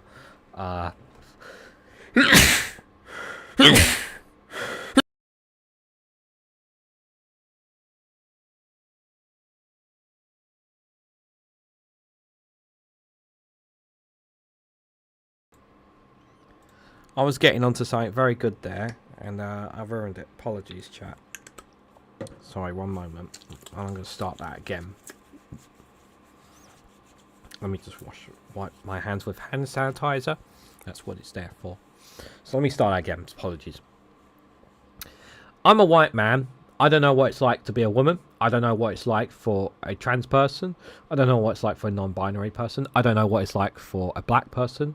To be treated indifferently based on the colour of your skin, by your sex, by your biology, by you choosing to be different, or choosing to be seen as different when in fact you're just being who you want to be. I believe people have a right to be who they should be, who they want to be, as long as they are not harming and affecting others, as long as they are happy. That is the main thing. I generally believe that. I believe that everybody should all try to work in society for the benefit of each other and try to live the best of their lives that they possibly can. I always say, as long as you are not harming anybody, as long bringing harm or discomfort to anyone, who cares? As long as you're, that's, you know, treat everyone the same. There's always been my motto of treating everyone the same. But we're talking in this one, as she mentioned there, we're talking about toilets here, and you know, as speaking as a white man, I have used gender neutral toilets, I have used men toilets, and it never crossed my mind whatsoever. In actual fact, I'll go further, guys. So this Friday I'm going to a wrestling show, and they have gender neutral toilets there. They actually have men's and women's, but they also have gender neutral toilets. And it's never crossed my mind whatsoever. It never crosses the minds of anybody. But they have had a venue there, but the venue where the wrestling is a very safe space for LGBTQ plus people. But we all know that there's a lot of places that don't have men's and women's. And I'm concerned about the well-being of... Now, she's obviously been fortunate enough that when she started going to the women's toilets, is that you know, there were people that didn't see anything wrong with her, but just somebody doing their business like anybody else, you know? And that's how it should be. But we're now going to have this situation where this is going to be exacerbated. You're going to start seeing instances now going forward from transphobic people, and you're going to start seeing this for men as well, where women are going to start appearing in men's toilets and men are going to start appearing in women's toilets, and they will identify themselves as trans man or trans woman, and it's going to cause a stir. And this is my response to that. Who gives a fuck? Everyone's there to do their business, is my response to that. But unfortunately, the people who do give a fuck are the ones who feel vulnerable and unsafe because they just want to do their business. I wish people would not make a big hissy fit about this, but unfortunately that is the case. And I just don't know if the government will just reverse this and change it back to normal, because I feel like that if they try to change it back, that they will say, well, you're not caring about women's rights anymore. Unisex bathrooms, and now you need it, says Jao. Yeah. It's going to be a big problem. It's going to be a big problem. Changing rooms and toilets should now be used based on biological sex, not the gender you identify with. That's according to new government guidance coming into force. It means trans women like Isabella won't be able to use female-only toilets or changing rooms in certain places anymore. My safety as a transgender woman has to have the same value as the safety of a cisgender woman. I will never be safe in a men's toilet, and there will be a bit of a struggle if there won't be a gender-neutral toilet. So why is this happening? Well, the new guidance follows a landmark Supreme Court decision last year, which ruled that the definition of sex for the purposes of the equality... These women who are celebrating this have no idea that they are destroying and eroding their own rights in the process. That's how fucking stupid they are. Notice that they're all older women as well. There's no young women here. These are all older women. Act. Notice that they're all older women. There's no young women celebrating with them here. You notice that? Means biological sex, the sex of a person at birth. The guidance, produced by the Equalities and Human Rights Commission and approved by ministers, says that trans people should instead be offered a mixed-sex space. It means venues across England, Scotland and Wales will be affected, an estimated 13,000 toilets and 5,000 changing rooms. Take this sauna and plunge in East London. These guidelines really impact small startup businesses like our own. We're not big, we're not huge. So the likes of the big gyms, the big fitness spaces, the big wellness spaces, they can just knock down somewhere and build another changing room. We can't. But what we do have, we have an inclusive space upstairs. While gender-critical organisations have welcomed the move, many in the trans community and LGBTQ+ organisations feel this will leave them more open to discrimination. And it is. It is going to be more discrimination in it as well. My understanding of what the Supreme Court ruling 16 months ago said was that had you gone to the male toilets, or if a trans woman went to the female toilets, they would be in breach of the Equality Act, because sex in the Equality Act means biological sex. Yeah, and that ruling changed the what had been the understanding of the law since 2010.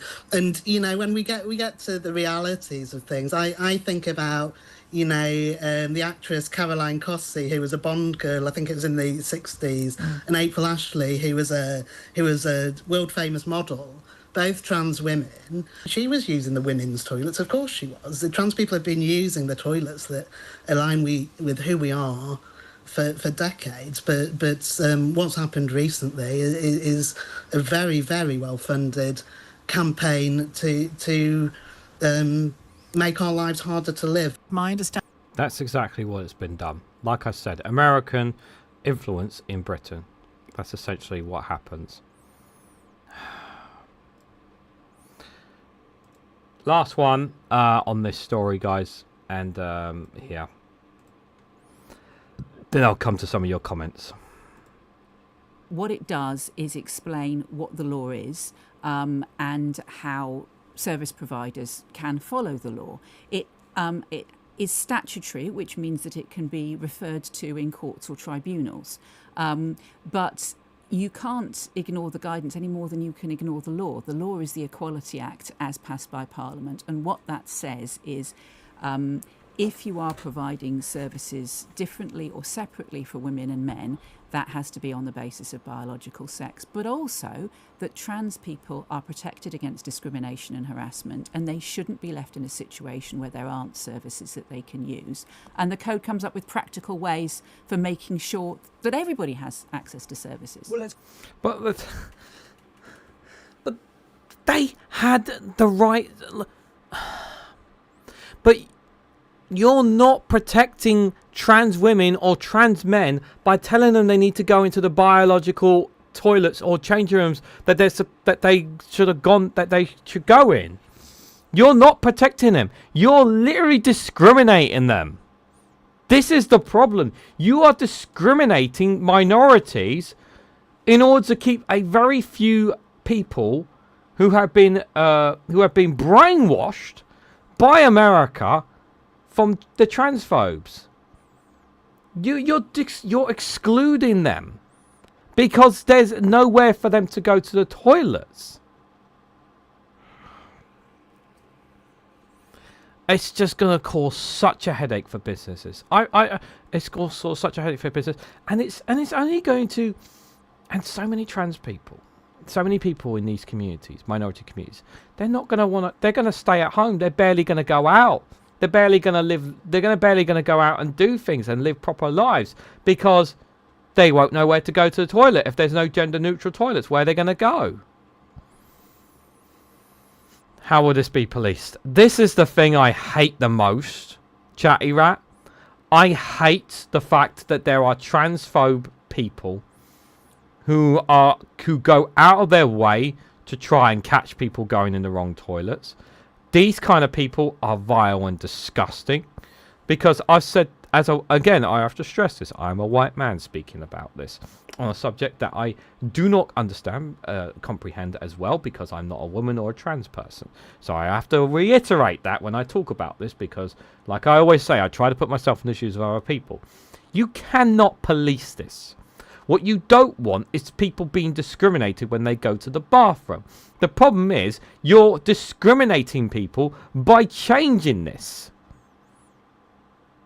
The only reason this is becoming an issue is because people have been influenced by America by their so-called Christianity beliefs that trans women are a threat to women in their toilets, in their changing rooms, when the reality is they have never been a threat to them, and there's no incidents in the UK to prove this. And I honestly challenge anyone to show me evidence where women have been threatened, harassed, or abused in changing rooms or women's toilets by a trans woman.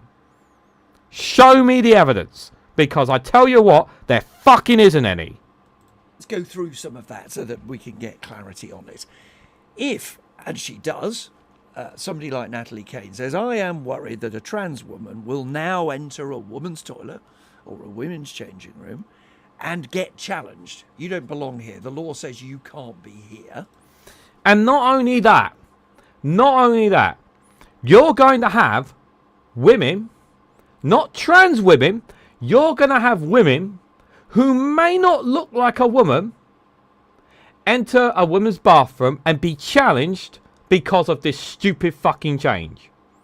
And they're going to have to pull down their knickers to show them that they're not a fucking trans. You're going to have situations like that in the women's toilets. And it's fucking stupid. It's absolutely stupid. You're going to have women going to be, because they may not look like a woman, being challenged as well. Not just trans women. You're going to have ordinary women who are going to have this situation as well. So, again, this is why it's going to make women feel more unsafe. Not just trans communities. And I think that's discriminatory. What do you at the Equalities and Human Rights Commission say in reply? So, when it comes to things like toilets and changing rooms, if they are women only, then that should be on the basis of biological sex. So, to be clear, a trans woman should not enter that space. The laws refer to the law refers to service providers. So it's the obligation on service providers to provide services to make it clear. And the assumption is that change the law. You're the fucking government. You can change the law. You don't have to obey the law. You're the government. You have the power to say, no, we're changing this law that trans women can use women's toilets, that trans men use men's toilets. Change the law and avoid all this bollocks. You can do that. You are choosing not to do that. You're the government. You have the power to do so. most people will follow the law. That's how the law works. I mean, there's already large numbers of cases going through the courts at the moment. One of the things that we hope with the code is that it provides clarity for service providers. It provides no fucking clarity whatsoever. Again, I stress this to people. Even if you're not a fan of Phil from A Different Bias, please go watch his video on this. Please watch his video on this. It does not provide clarity. I promise you it does not. I know Phil is not everyone's cup of tea, but on this particular issue, I cannot stress this enough. Please go watch his video because he makes it as clear as night and day how fucking stupid this is. I cannot stress this enough. How can trans people be protected whilst being told breaking the law if they go into the toilet? This is the thing, Sarah. They're not breaking the law doing that. Because the guidance doesn't actually say that. They can't actually say that because they can't say that in the guidance, because if they do, they discriminate against trans people. They deliberately imply in the written that you should be providing gender neutral spaces. And they keep referring back to the law on it. But you're not going to arrest someone for... They're not going to arrest a trans woman going to a women's toilets. They can't do that. Again, watch Phil's video. He specifically stresses, because he read the full thing. That's why I stress people, if you haven't watched his video, please do. Someone please put a link to his video in the chat. Because I think, yeah, for a lot of people, it's really, really important context on this. It's a bigotry plan and symbol. It is a bigotry plan. It's going to divide us more. And rather than us talking about more important issues, this is something that's going to be brought up. And it's going to be used by the transphobic community, transphobes to gaslight even more and more. That's what it's going to do. So, yeah. So, it's getting late. And I got one last video for you guys. A very heartwarming video, because we need one. A dolphin and a child notice each other and instantly become friends. A much needed video at the end of a stressful live stream.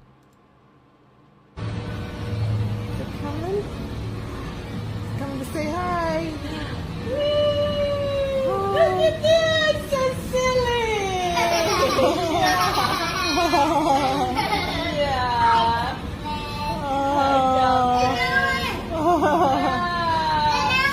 Yeah, look at Gemma likes you. Oh, say hi. Say hi. It's talking to you. Yeah. Oh, he loves you. Oh. Yeah. Oh, look at me. Yeah. He says hi. Hello. Animals are such amazing creatures, aren't they? Are such wonderful. What a beautiful creature dolphins are. What a lovely thing for that young girl to experience. Absolutely wonderful. Every now and then on Twitter I come across some of those clips, guys, and it's not often I bookmark them, but that one I felt like bookmarking to share with you guys for sure. So I hope you guys loved that little clip there, because there's lots of those wonderful clips actually, for sure. Actual fact, I think, did I have... Oh yeah, this one as well, guys. Sorry, I was going to end with that one, but yeah, we got this AI video as well, guys. This funny AI video. Some of you guys may have seen this already, but I'm going to share this funny AI video here of Reform UK here, just for lols as well. So, last video, guys, before we go. This is AI. Be on the lookout, men. You just never know. Yes, Captain Mainwaring.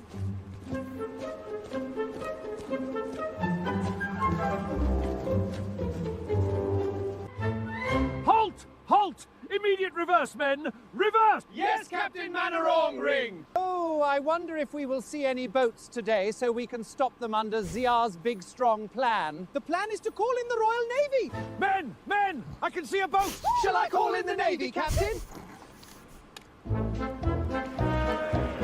Yes, call in the Navy. Calling His Majesty's Navy. We have spotted a migrant boat to intercept immediately. Oi, Steve, this was a great idea, mate. Cheers, Keel, me old son. So peaceful out here, innit? Oi, lads, what the fuck is that coming toward us?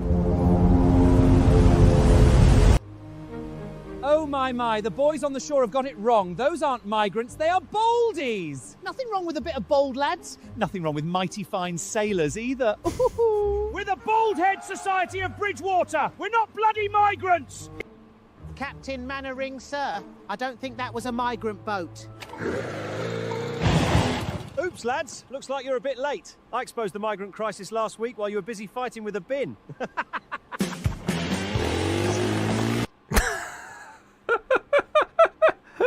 AI slop.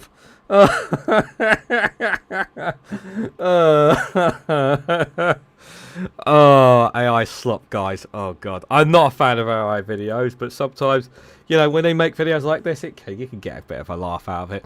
So, guys, I want to say thank you guys for coming along tonight. Thank you for all your comments. Thank you, Dame McGinnis, for the super chat so that this live stream was actually...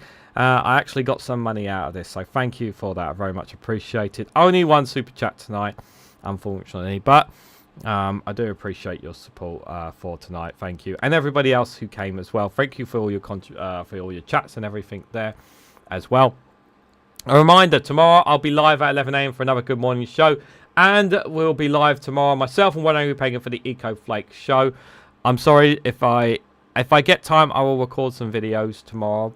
Cross fingers, but at the moment the only thing coming up on the channel is those 2 live streams, but that's all I got. But guys, enjoy the rest of your evenings, and hopefully this week will get a bit better for me, cross fingers, because it has been a bit shit lately for me. But I appreciate you guys coming out. But before you go, if you can, please, for me, hit that like button, share this across social media, subscribe if you haven't already. You can check out Rumble and Patreon for exclusive content. You can also check out my second channel, Reganelite Shorts, for small 1-minute clip videos on there as well.